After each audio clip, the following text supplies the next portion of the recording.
Happy Tuesday, fish keepers. Hope we're well. Hope Monday went splendidly for you. Today, I think we might have some frozen food arriving. I'm not 100% sure on that. I don't think, however, our plant orders will arrive because I haven't got the invoice for them yet or a tracking note, so that might have to be tomorrow.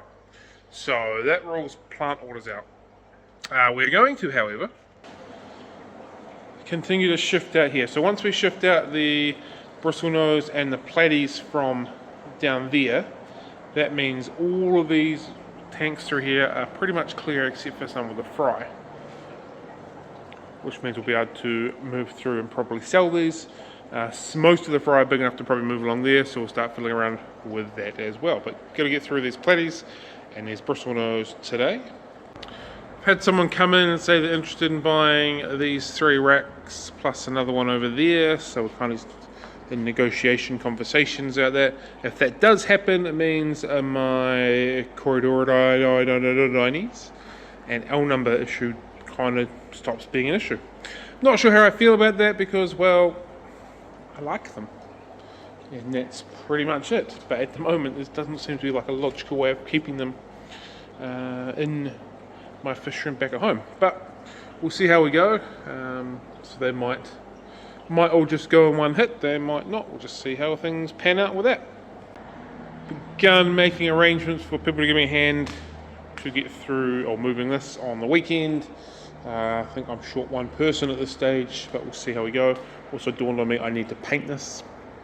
I need to paint this very quickly, because if I don't paint it now, I'm pretty much never going to paint it. So I'm going to try and do that today if I've got paint. Let's have a look if I've got paint. I have some black paint, so we can paint it. I'll probably do that today as well. Probably needs to be done today, so do some painting. Last thing out the back today, I think what will probably happen is I'll move these rainbow fish into the shop. I think that'll probably be a decent whack of new fish into the sales rack and the big tanks for the time being. Not going to over push it, but we've still got obviously swords, guppies, mollies, plenty stuff like that. So we've still got quite a few fish to move out from out the back. But I think the big chunk of it will be up here and in through that rack there for the time being today and tomorrow sort of stuff. Didn't load up the band expander yesterday. Need to get that done today, didn't get a chance. Also didn't load up the Fanatics Friday coffee dates or the 3 Little Aquariums podcast tomorrow. So I'm going to do that right now while it's nice and early, get that done. Then we'll get this done and then we'll chop into other fishy stuff.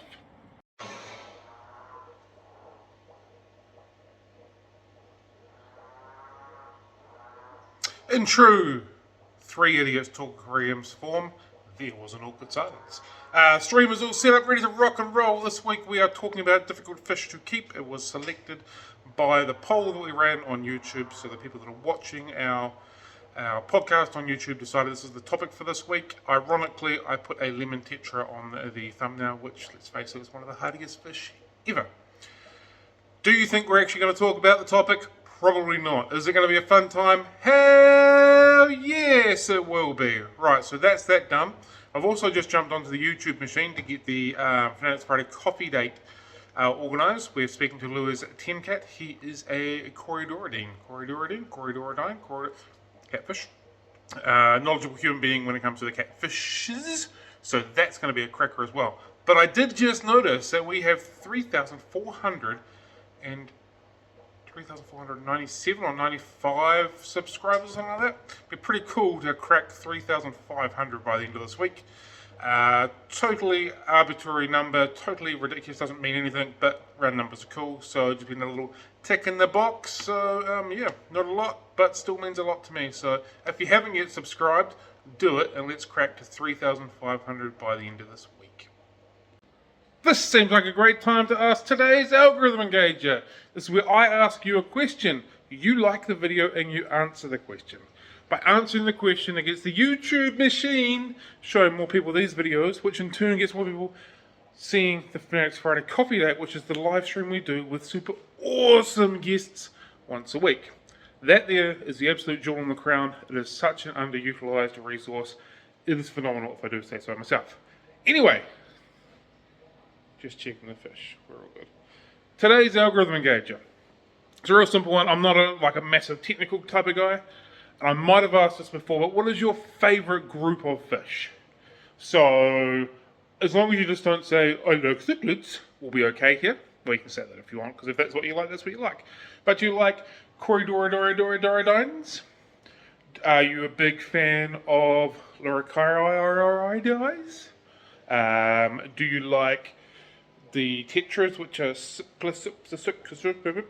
what I mean? Not really a magical technical person, but is there a group of fish that you really dig into?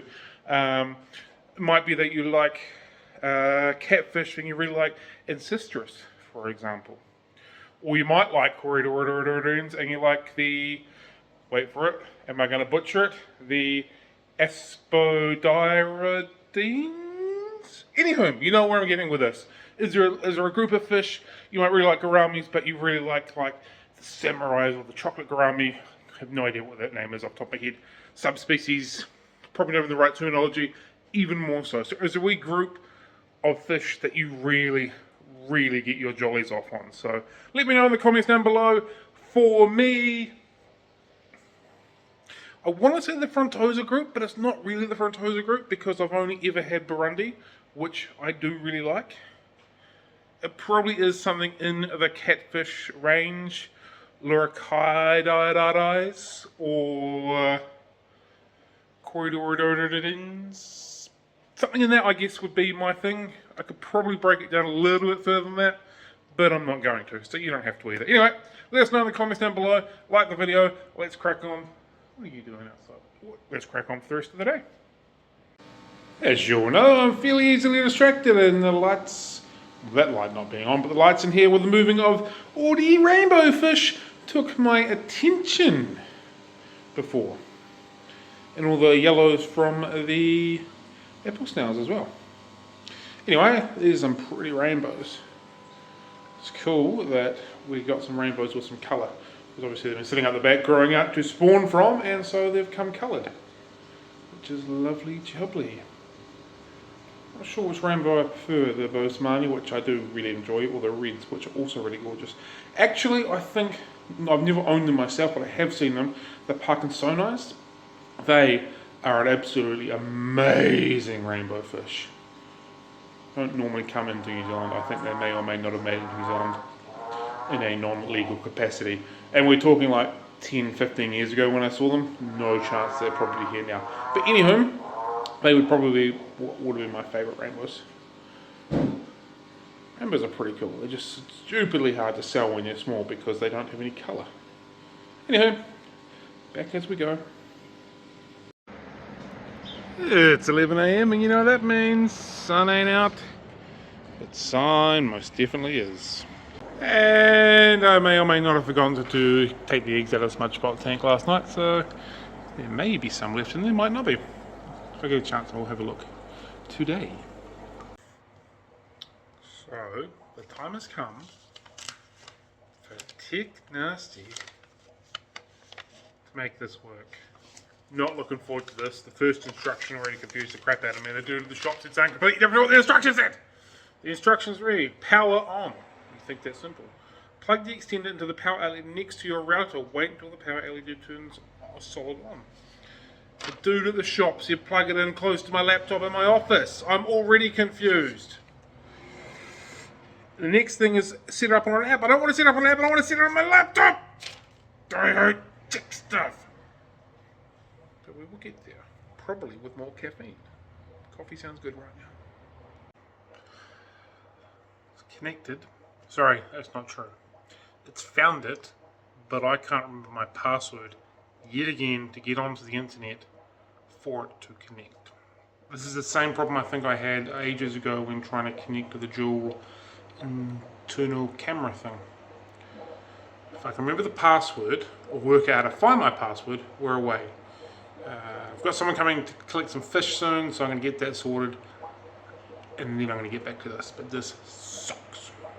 I was thinking to myself before, I'm not looking forward to catching these shellies because like they're a bit of a pain in the ass to catch, but then I thought I reckon if I scare them we go straight into a shell.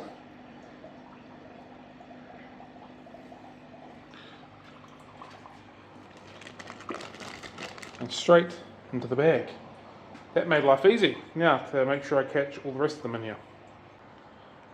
Well, the Lake Tanganyika display is now empty. Now the two shellies in here have got a home with a very lovely experienced fish keeper who's right into the Tanganyikan to fish. The tank itself is on its way tomorrow, and yeah, first of the display tanks on the move. Next one to begin working through is this one here.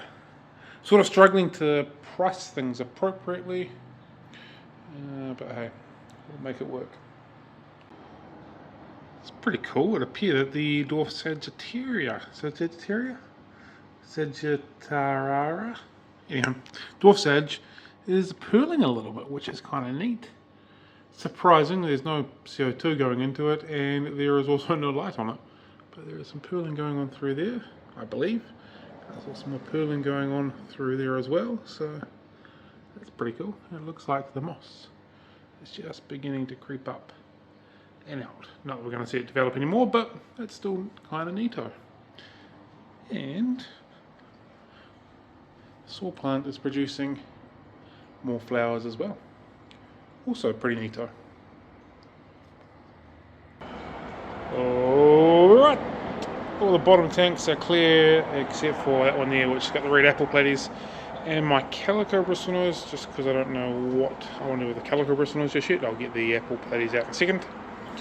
And I've just seen a platy in that tank too, so we'll leave it for a couple of days, let all the murkiness clear from the bristlenose, and then I'll begin turning it off.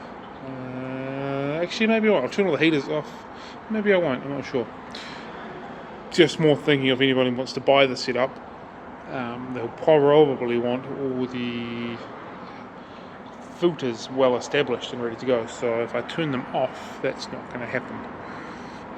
Think about that. But anyway, we'll let it all clear off in the next couple of days, make sure there's nothing in there, and get them all into the shop if they are. So that's that one done. 1, 2 clear. Got fry in there, a breeding pair in there. You know, I was looking for a African butterfly pair. Fry in there, which will actually ready to go into the shop, so we can get that cleared out today or tomorrow. These can probably go into the shop as well, and these, although the quarries are a little small, most of these can probably go. So 1, 2, 3 should be able to get cleared today. Probably too small at the moment. Probably move these little quarries as well, although they're quite small. You probably run a special on them because they're small. And yeah, so that'll be basically the best part of this rack cleared out today and or tomorrow. Moving along. These red apple platies are absolutely spectacular. I'll show you them when we put them in the shop, but they are genuinely nice fish. There we go, they are proper nice looking platies. I'm a huge fan of platies, if you didn't know. They're such a cool fish. They're great beginner fish because they're hardy as heck. They're great headfish for ages because they're bright and colourful and hardy as heck. They're great community fish. They're great if you want to play around with breeding and genetics. It's just nothing wrong with them. They're just beautiful fish and do not get the love that they need. All the colours of the rainbows, they're like Skittles. Just such a cool fish. Anyway, these guys are now available in the shop. So as quick as they came in, they left. So we have none of the red apple platies left, none of the sunset platies left, and the red rainbow fish disappeared this afternoon as well. So it's been pretty full on this afternoon, which has been cool. Not going to have much time to continue working out the back because it's about closing time, so I'm going to edit the video and go from there. Tomorrow we'll do some more moving of fish from out there into here.